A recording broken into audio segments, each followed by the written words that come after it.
Welcome to Burlap Teachers. Enjoy the video. You start by halting ad delivery. Enable airplane mode or switch to Wi-Fi only so no new ads download while you work. Back up your phone to Google or iCloud. This protects settings and apps if you need to restore.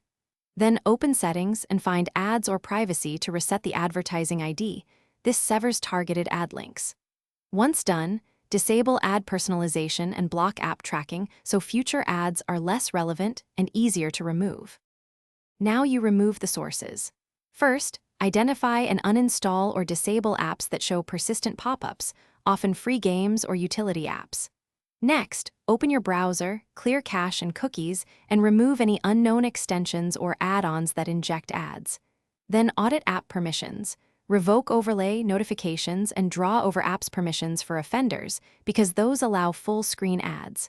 Once complete, restart the phone to ensure changes. Finish by blocking ad delivery and hardening your device.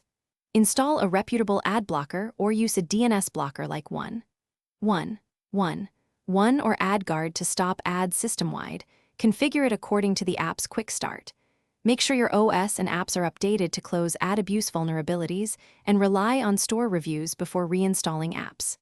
If ads persist, run a malware scan and, if necessary, perform a factory reset after backing up. Troubleshooting tip: if a factory reset fails, check carrier.